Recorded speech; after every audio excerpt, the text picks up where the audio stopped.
نحمده ونصلي على رسوله الكريم أما بعد فأعوذ بالله من الشيطان الرجيم بسم الله الرحمن الرحيم وإن تعدوا نعمة الله لا تحصوها إن الله لغفور رحيم آمنت بالله صدق الله مولانا العظيم۔ میرے محترم بھائیو، بزرگوں اور دوستو، ربیع الاول کا مہینہ یہ ایسا مہینہ کہ جس میں نبی علیہ السلام کی ولادت بسعادت بھی ہوئی، اور اسی مہینے دین کی تکمیل کے بعد اس جہاں سے رخصتی بھی ہوئی۔ آمد رسول یعنی حضور نبی اکرم صلی اللہ علیہ وسلم کی تشریف آوری، آپ علیہ السلام کی بعثت، نبی بنا کر بھیجا جانا، یہ اللہ کی عظیم الشان نعمتوں میں سے سب سے بڑی نعمت ہے۔ نعمتیں اللہ کی اتنی ہیں کہ ان کا حساب ہم نہیں لگا سکتے۔ خود اللہ رب العزت نے فرمایا وَإِن تَعُدُّوا نِعْمَةَ اللَّهِ لَا تُحْصُوهَا، کہ اگر گننے بیٹھ جاؤ اللہ کی نعمتوں کا تو ان کا احاطہ نہیں کر سکتے، بے شمار نعمتیں۔ لیکن ان نعمتوں کا ذکر کر کے اللہ رب العزت نے احسان جو جتلایا ہے وہ حضور نبی اکرم صلی اللہ علیہ وسلم کی بعثت ہے۔ اللہ رب العزت نے فرمایا لَقَدْ مَنَّ اللَّهُ عَلَيْكُمْ، کہ اللہ نے تمہارے اوپر احسان کیا ہے، اس بعثہ، کہ جب بھیجا نبی بنا کر حضور نبی اکرم صلی اللہ علیہ وسلم، تو آپ علیہ السلام کی تشریف آوری پر خوشی منانا، خوش ہو جانا، یہ علامت ہے ایمان کی۔ لیکن کیا صرف خوش ہو جانا، خوشی منانا، یا اس کے لیے مختلف قسم کے پروگراموں کا انعقاد کرنا، کیا اس سے وہ تقاضے پورے ہو جائیں گے جو دین کے ہیں؟ مہمان آ گیا، آ جاتے ہیں بیرون ملک کا کوئی وزیر اعظم ہمارے پاکستان کی طرف، یا ہمارا کوئی صدر چلا جاتا ہے بیرون ملک دورے پر، تو یہ مہمانوں کی آمد و رفت ہوتی رہتی ہے۔ مہمانوں کے لیے جب جہاز سے اترتا ہے تو کارپٹ بچھائے جاتے ہیں، ان کا استقبال کیا جاتا ہے، پھول پیش کیے جاتے ہیں، اور اپنے قومی چیزیں ان کو دکھائی جاتی ہیں، اور ہر طرح کی خاطر و مدارت ہوتی ہے مہمان کی۔ لیکن دورے کا کوئی خاص مقصد ہوتا ہے، کوئی ایجنڈا ہوتا ہے، جس ایجنڈے کو لے کر آتے ہیں اور چلے جاتے ہیں۔ اگر مذاکرات ہوں، ایجنڈا جو پیش کیا جائے، جس مقصد کے لیے دورہ ہوا تھا وہ پیش کیا جائے، مذاکرات میں اس دورے میں ناکامی ہو جائے، وہ پورا نہ ہو، مہمان نوازی تو پوری ہو گئی، کیا مہمان خوش ہو کے واپس چلا جائے گا؟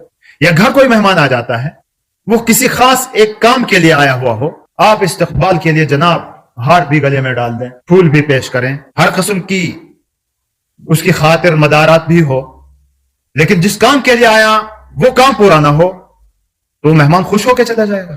ان کا آنا بے مقصد ہوا اس گھر کے لیے، اس وزیر اعظم صدر کا دورہ بے مقصد رہا لوگوں کے لیے، تو یہ کوئی خوشی مہمان کی نہیں ہوتی۔ تو حضور نبی اکرم صلی اللہ علیہ وسلم آپ کی تشریف آوری ہوئی اس دنیا میں، تو کیا خیال ہے کہ صرف خوشیاں منانا اور مختلف قسم کی خوراک کرنا اس میں، کیا آپ کے آمد کی وہ خوشی یہ خوشی کہلائے گی، یا وہ مقصد حاصل ہوگا؟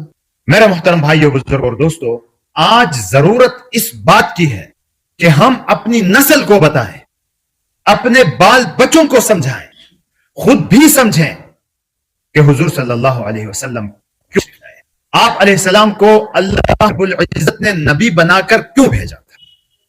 اگر ہم خود سے ریسرچ کریں، خود سے تلاش کرنے کی کوشش کریں کہ کیوں آئے تھے، تو ہزاروں باتیں ہو سکتی ہیں۔ ایک وہ مقصد جو اس کو بھیجنے والا خود بتائے، کہ نبی خود نہیں آیا، اللہ نے بھیجا ہے، اور اللہ پھر اس کے ساتھ مقصد بھی بتا دے کہ اس مقصد کے تحت میں نے اس نبی کو بھیجا۔ اللہ رب العزت نے قرآن پاک میں آپ علیہ السلام کی بعثت کے مقاصد بتا دیے ہیں کہ حضور نبی اکرم صلی اللہ علیہ وسلم کو نبی بنا کر بھیجا ہے، تو ان مقاصد کے تحت بھیجا ہے۔ اگر وہ مقاصد ہم دیکھیں ہماری زندگیوں میں ہیں، تب تو خوشی منانے کا ہمیں جواز بھی ملتا ہے، اور خوشی بھی ہم منائیں کہ مقصد میں آ گئے ہیں ہم۔ اور اگر وہ مقاصد نہیں ہے تو اب اپنے اوپر محنت کرنے کی ضرورت ہے۔ مقصد سے امت کو دور ہٹایا گیا ہے، لا یعنی چیزوں میں لگا دیا امت کو۔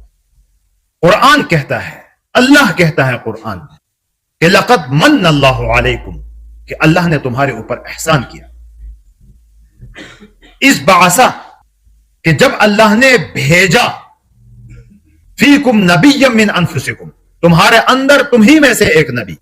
اب اس نبی کے مقاصد سورہ آل عمران میں بھی، سورہ جمعہ میں بھی بیان ہوئے۔ یتلو علیکم آیاتہ، پہلا مقصد یہ بتا دیا کہ وہ اللہ کے کلام کی تلاوت کرے۔ تو اللہ کا کلام، کلام اللہ کسے کہا جاتا ہے؟ اللہ کی باتیں، اللہ نے جو کچھ کہا وہ ہو بہو آپ تک پہنچا دیں، تلاوت کرے۔ تلاوت الفاظ ہوتی ہے، تو گویا کہ قرآن پاک کے الفاظ کی تلاوت کرنا بعثت نبوی کے مقاصد میں سے ایک مقصد ہے۔ بہت سارے لوگ کہہ دیتے ہیں کہ بھئی الفاظ سے کیا لینا دینا، اس کے معانی سمجھ میں آ جانے چاہیے۔ ایک حد تک تو بات صحیح ہے کہ معانی اور مطالب سمجھ میں آ جائے، لیکن الفاظ سے کیا لینا دینا کہنا، یہ انتہائی غلط اور گھناؤنی بات ہے۔ یہ کوئی عام لوگوں کا کلام نہیں ہے، یہ میرے اللہ کا کلام ہے، میرے رب کا کلام ہے، میرے اللہ کی باتیں ہیں، میرے رب کی باتیں ہیں۔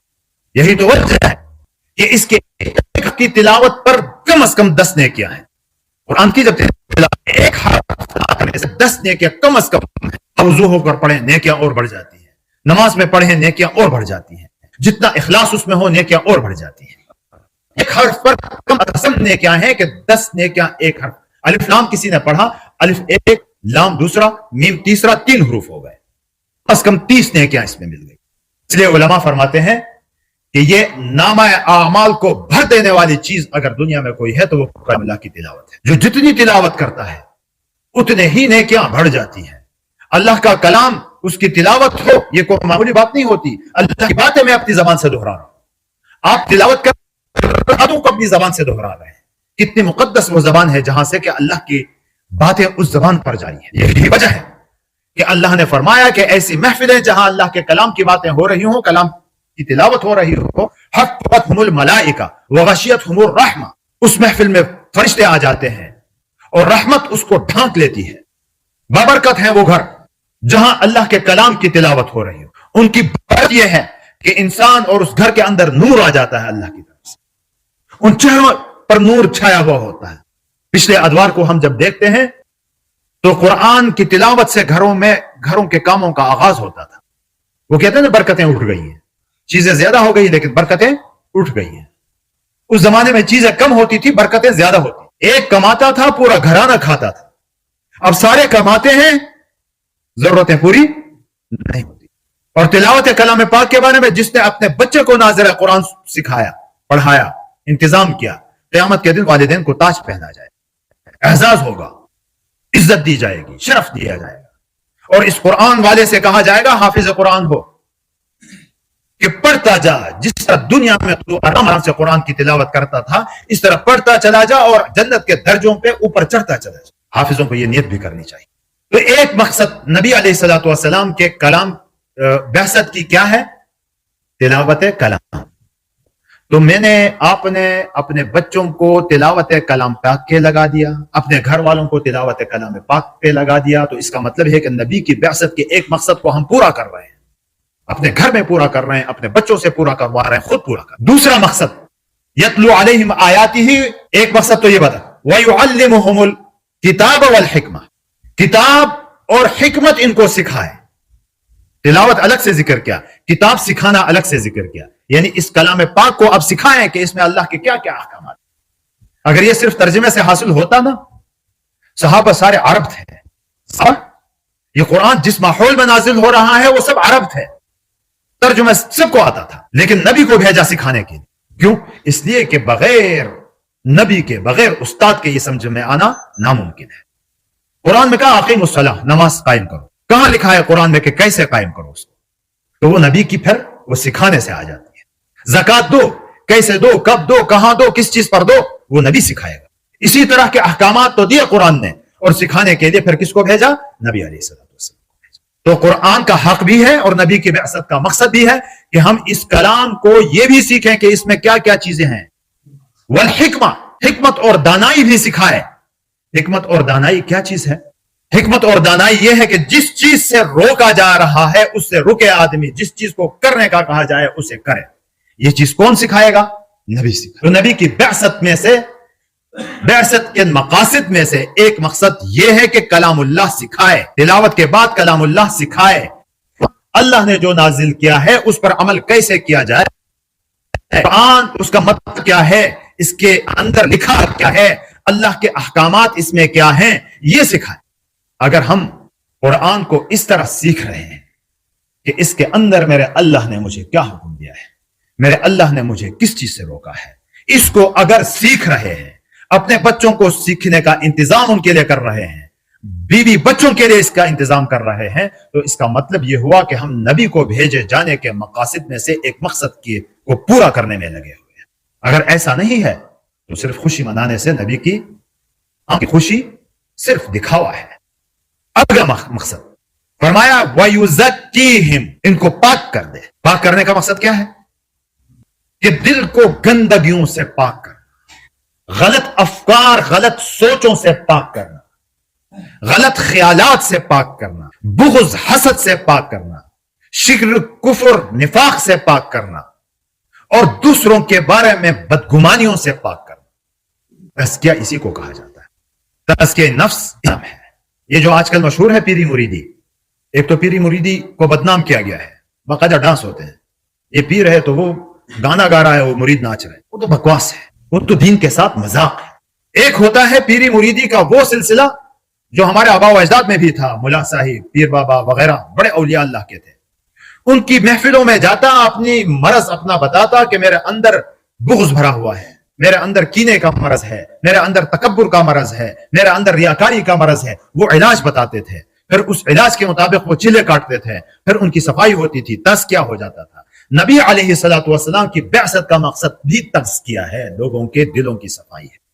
تو حضور نبی اکرم صلی اللہ علیہ وسلم کی آمد کی خوشی اگر منانی ہے تو آپ کے بھیجے جانے کے مقاصد ہمارے سامنے ہوں، اور پھر ہم اپنی زندگیوں میں اس کو دیکھیں کہ کیا یہ مقاصد میری زندگی میں موجود ہے، کیا قرآن کی تلاوت میں کرتا ہوں کہ نہیں، میں نے اپنے بال بچوں کو اس پہ لگایا ہے کہ نہیں، کیا قرآن مجید کو میں سمجھتا ہوں کہ نہیں، میں نے اپنے بال بچوں کو اس پہ لگایا ہے کہ نہیں، کیا قرآن مجید کے مطابق جو احکامات ہیں وہ احکامات حضور نبی اکرم صلی اللہ علیہ وسلم کی سیرت اور آپ علیہ الصلوۃ والسلام کے فرامین اور ارشادات اور حدیثوں کی شکل میں موجود ہیں، کیا وہ مجھے معلوم ہے کہ نہیں، اپنے بچوں کو اس پہ لگایا ہے کہ نہیں، میں نے کیا میرا دل صاف ہو چکا ہے کہ نہیں، اپنے دل کو صاف کرنے کا انتظام میں نے کیا ہے کہ نہیں، کیا اپنے بال بچوں کے لیے اس کا انتظام کیا ہے کہ نہیں، یا صرف اپنے بال بچوں میں بغض حسد بھر دیا ہے۔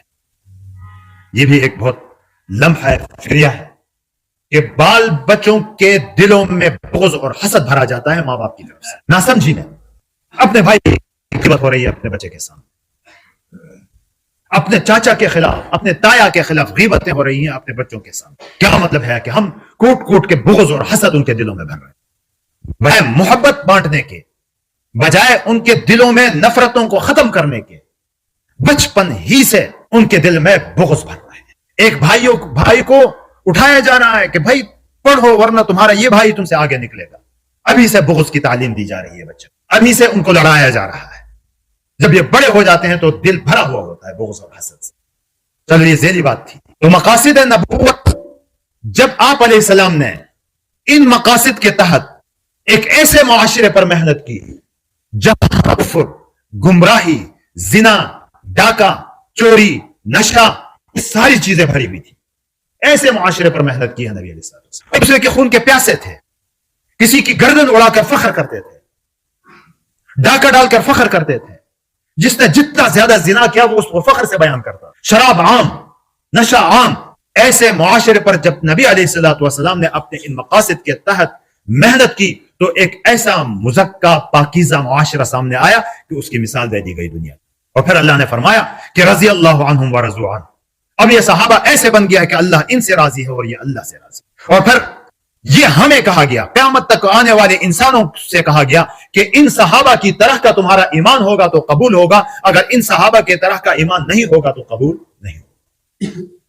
پھر جب ان مقاصد کے تحت آیا تو وہ جو بڑا مقصد دنیا میں تھا جس کا ذکر قرآن پاک میں اللہ رب العزت نے فرمایا قرآن پاک کی آیت ہے هو الذی ارسل الرسول بالہدی ودین الحق، کہ اللہ وہ ذات ہے کہ جس نے رسول کو تمہاری طرف بھیجا، کیا دے کر؟ دین، حق دین اور ہدایت دے کر بھیجا۔ کیوں بھیجا؟ لیظہرہ علی الدین کلہ، تاکہ دوسرے باطل ادیان پر اس کو غالب کر۔ جب ایسا معاشرہ جو نبی کے مقاصد کو لے کر یہ معاشرہ وجود میں جب آتا ہے تو دین پھر دنیا پر غالب ہو جاتا ہے۔ آج جو مغلوبیت کی شکایت ہو رہی ہے، امت مسلمہ کی مغلوبیت کی جو باتیں ہو رہی ہے، شکست کی جو باتیں، وہ اسی وجہ سے کہ جو مقاصد نبی علیہ الصلوۃ والسلام کے تھے اس مقصد سے ہٹے ہوئے ہیں۔ جب معاشرہ ایسا وجود میں آیا جس میں یہ چاروں مقاصد پورے ہوئے ہوں، تو ایسا پاکیزہ جب معاشرہ آ جاتا ہے وجود میں تو دین پوری دنیا پر پھر غالب ہو جاتا ہے، اور جب یہ دین پوری دنیا پر غالب ہو جائے تو یہ معاشرہ کامیاب ہو جاتا ہے اللہ کے ہاں۔ وَإِن كَانُوا مِن قَبْلُ لَفِي ضَلَالٍ مُبِينٍ۔ اور اگر خدا نخواستہ معاشرہ ایسا وجود میں نہیں آیا، اس کے بارے میں کہا پہلے یہ چیزیں نہیں تھی تو وہ کھلی گمراہی میں تھے، اور آج بھی اگر معاشرے سے یہ چیزیں ہٹ گئی، ختم ہو گئی، دین غالب نہیں آ رہا ہے، تو اس کا مطلب گمراہی عام ہے۔ تو اس کا مطلب کیا ہوا کہ گمراہی عام ہے۔ تو یہ صرف میری تقریر اور آپ کی تقریر، میرے سننے اور آپ کے سننے سے نہیں ہوگا، اس کے لیے ہم نے ارادہ کرنا ہوگا پکا کہ بھائی ان مقاصد کے تحت ہم آ جائیں، اللہ کے کلام کو سینے سے لگائیں، اس کی تلاوت عام کریں، اس کے مفہوم کو عام کریں، اس کی تعلیمات کو عام کریں، نبی پاک صلی اللہ علیہ وسلم کی سیرت کو اپنائیں ہم، اور اس کو لے کر پوری دنیا تک پھیل جائیں۔ جب یہ ساری چیزیں ہوں گی تو امت مسلمہ میں بیداری کی لہر آئے گی، یہ بیدار ہو جائے گی۔ جب امت مسلمہ بیدار ہوگی تو دین پوری دنیا پر غالب آئے۔ کوشش کریں گے انشاءاللہ تعالی اپنے بچوں کو لگائیں اس میں، اپنے گھروں میں یہ ماحول ہم بنائیں، اپنی مسجدوں میں یہ ماحول بنائیں، اپنے معاشرے میں یہ ماحول بنائیں، تبھی جا کر نبی علیہ الصلوۃ والسلام جس مقصد کے تحت اس دنیا میں تشریف لائے تھے، اگر ہم خوشی منائیں تو اس وقت ہماری خوشی خوشی ہو کہ جب ہم مقصد کے تحت آئے، ورنہ مہمان آیا اور ہم نے خوب استقبال کیا لیکن بات کوئی نہیں مانی اور چلا گیا۔